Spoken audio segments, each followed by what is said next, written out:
I hate Gabi. She killed Sasha and deserves everything that happens to her. Is a common phrase that I hear from people online. When Sasha died in the manga a while back ago, the fan base despised Gabi. And I wondered, when I get to this part in animated, how will the anime onlys react? Hey, fuck Gabi. Hey, fuck Gabi. Hey, fuck Falco. Don't hit me. After you listen to this, talking about some fucking spoilers. You see the title. Resident Sasha, you feel me? Fuck Gabi, fuck Gabi, fuck Gabi, fuck Gabi, fuck Gabi, fuck Gabi, fuck Gabi, fuck Gabi. Aaron ain't did nothing wrong. Aaron ain't did nothing wrong. Fuck Gabi, fuck Gabi, fuck Gabi, fuck Gabi, fuck Gabi, fuck Gabi, fuck Gabi, fuck Gabi. Aaron ain't did nothing wrong. Aaron ain't did nothing wrong. Yeah, stop that bitch. Stop that bitch. Yeah, stop that bitch. Well, I got an answer, didn't I? So, people hate Gabi. Really, really hate Gabi. When I started reading the Attack on Titan manga and found out that Sasha had died, I was like, meh. I'm like, this is Attack on Titan we're talking about. People die all the time. Even if she's one of the main cast members, we should have expected something like this could happen. Isayama has done interviews that he wanted the ending of AOT to be like The Mist earlier on. And I know it's rumors, but I did hear that Isayama planned to kill Sasha a long time ago, like around the time season 2. And I would much rather have her die at the hands of a 12-year-old child soldier than being Titan food. Also, the thought of a 12-year-old girl killing grown adults is insane. Like, come on now. How is it possible for a mere child to kill grown adults? Glad we've never seen that before. Moving forward, I've always been perplexed with the hate that Gabi gets. And let's be clear here, I obviously understand the reason why. But a part of it has felt off to me and I couldn't explain why. So, in this video, I want to go over Gabi's point of view, Sasha's death from a story perspective, the fanbase's reaction, and finally, Gabi's role in the story.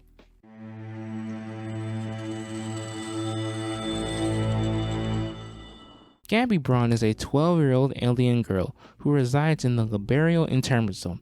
She is a warrior candidate, a special alien chosen by the Malayan military to become a Titan and receive the title of Honorary Marlian and inherit the Armored Titan. But Gabi, she has a goal, and what she wants to do, and I quote, to shoulder the fate of aliens and to slaughter the island devils who have done nothing to make us suffer. I don't know about you, but I'm getting deja vu about that line. Moving forward, we get to see her training, being with her family, being with friends, having fun, and living her life. She watches Willie's speech. King Fritz wanted peace, but now Eren Yeager has stole the founding Titan, not bounded by this vow of peace, and can start the rumbling at any moment, ending the entire world. Now the world must band together to stop this threat. We send this message to Paradise Island. We declare what.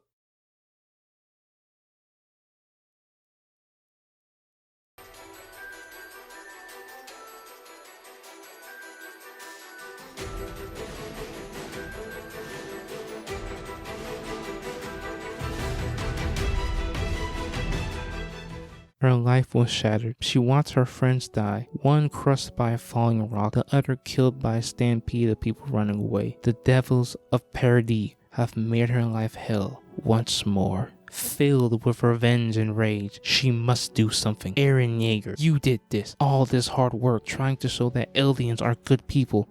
They spit at me when I leave the zone. Was it all for nothing? Was it all for naught? No. I must do something. She sees an enemy soldier, shoots it, falls in front of her.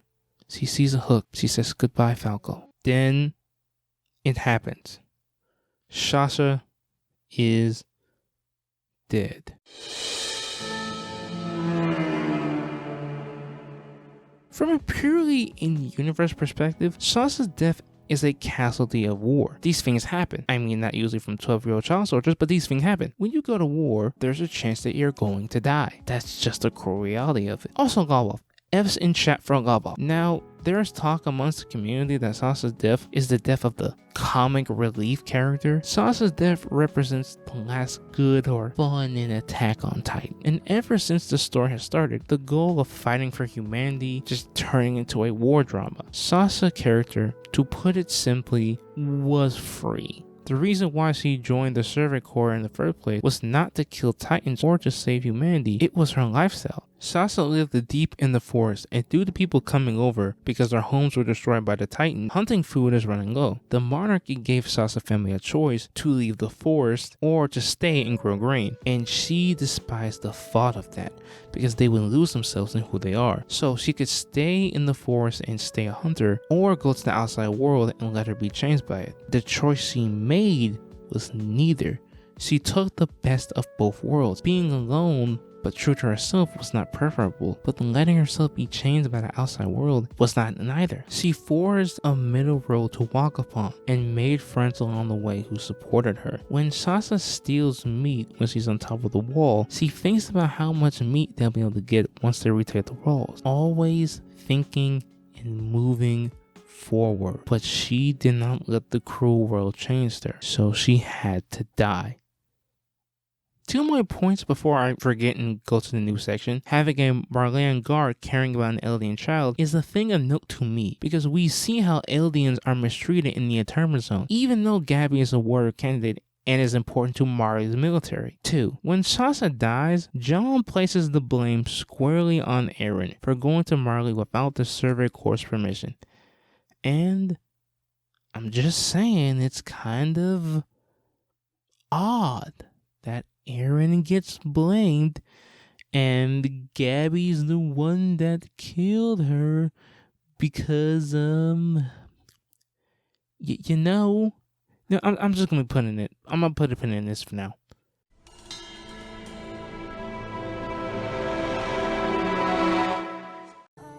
No, don't pull. No. Ah! Damn!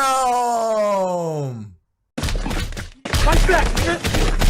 Fight back, nigga! Like I've stated earlier before, the fan base still really doesn't like Gabi.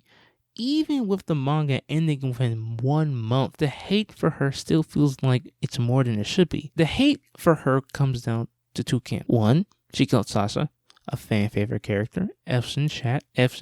2, Gabi is a bad character. She rushes the violence, her morality is black and white, and she constantly dehumanizes her enemies while not knowing the full context for what's going on. I wonder what's up with that. Gabi Braun is kind of similar, I think. I don't know why. But before I can talk about that, we need to talk about her role in the story and what she represents.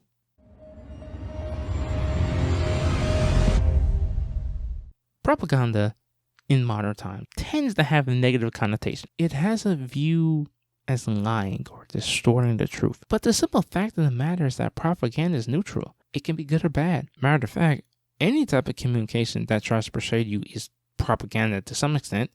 This video is basically propaganda because my video is trying to persuade you or persuade other people to have a somewhat different viewpoint, and somehow by the grace of God you saw my title and thumbnail and clicked it over all the other videos. That means my job was successful. Anyways, in today's world, influencers are with us all the time. Politicians and corporations spend millions upon millions of dollars trying to manipulate public opinion by hiring the best sociologists, market researchers, and public relations to get the results they need, and they're very good at their job. From every single time you get on your phone to every single ad you see, there are institutions trying to sell you something. And if you don't think ads don't work on you, you're lying. The reason why is that you can't keep your defenses up 24/7.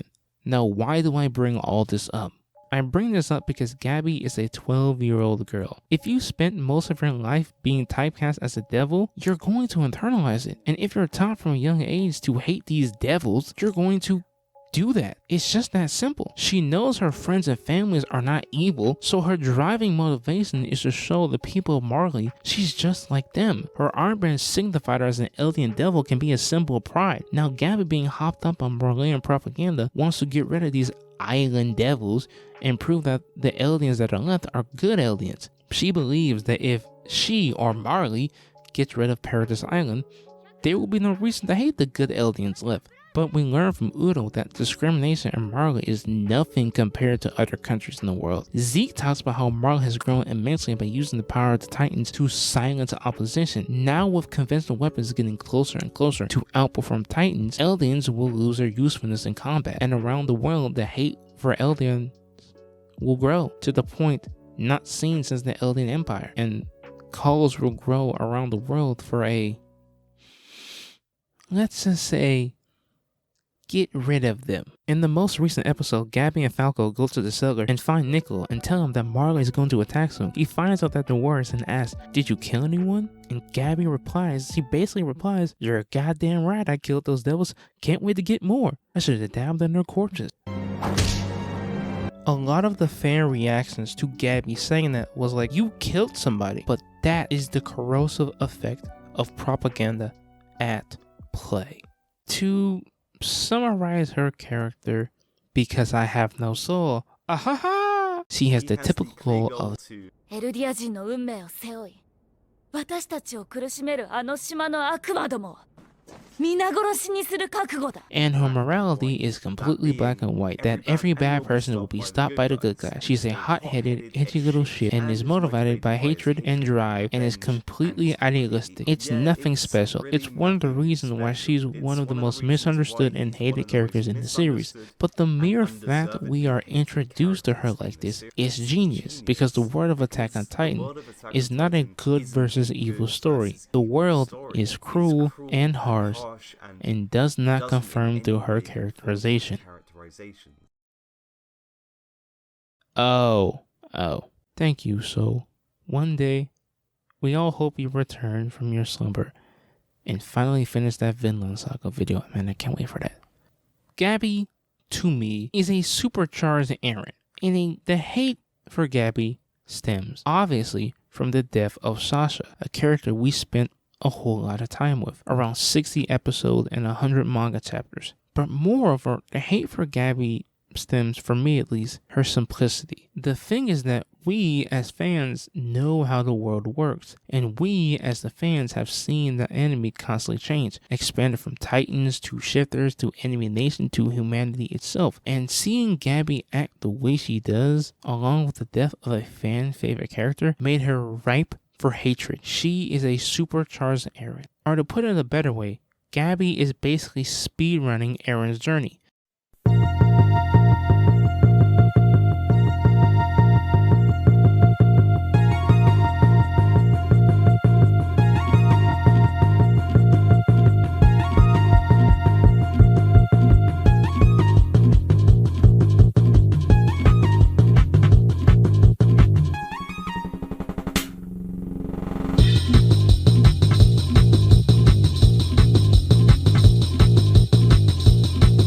It took Eren 8 years to change. The change that Gabi experienced is very quick compared to him. After she boards the airships and go to paradise, we get to see her slowly get to see the other side and see that they are the same. The same realization that Reiner and Eren came to. There weren't any devils on this island. No, just humans. I finally understand how Reiner feels. All these people we've never met before. We just decided they were devils. Gabi serves two roles in the story: the effect of propaganda and Eren's mirror to his past self. Falco, on the other hand, is a grab bag of them all. Falco is angry at Gabi that she's a better warrior candidate than him, and also somehow has future memories. That's a reference to the first episode in season 4, where he references flying around with swords with titans everywhere around him. By the way, Isayama told the anime staff to include that line. Mikasa, for being in love with Gabi and trying to stop their love interest from doing something stupid. Armin, the tiny bit, like when Falco was trying to eat Reiner but Porco shows up. You might not think that's a callback, but I think it applies a bit, They both serve as mirrors to the main cast. Now we are reaching the end point of the story of Attack on Titan. Now the light is starting to reveal the end. I'm clever. See? I'm clever. Now, I know it's a meme at this point, but Isayama is a genius. If you go back and read or rewatch the previous moments in Attack on Titan and all the foreshadowing that have been planted for years in advance that was hiding in plain sight, the moniker of genius is warranted. But we are not dealing with subtle clues here.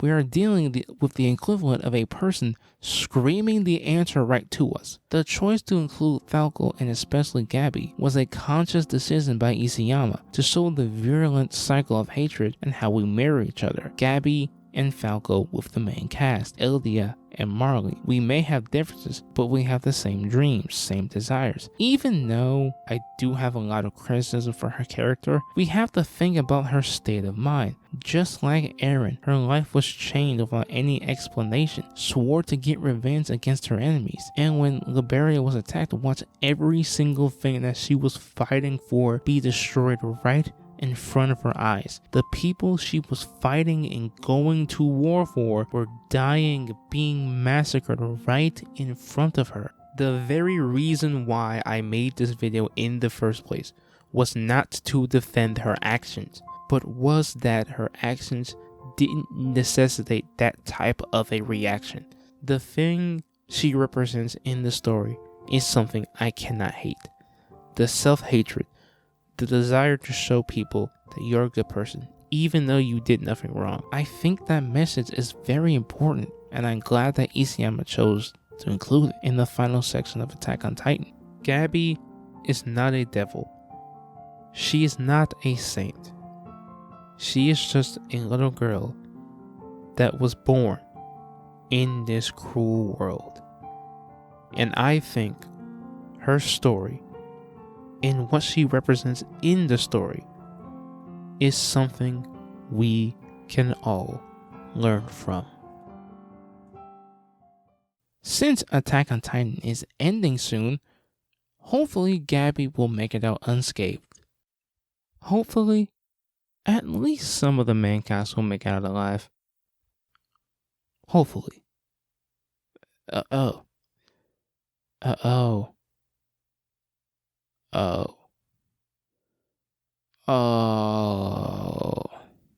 Hey, Isayama, how's that spa coming along? Was it worth it?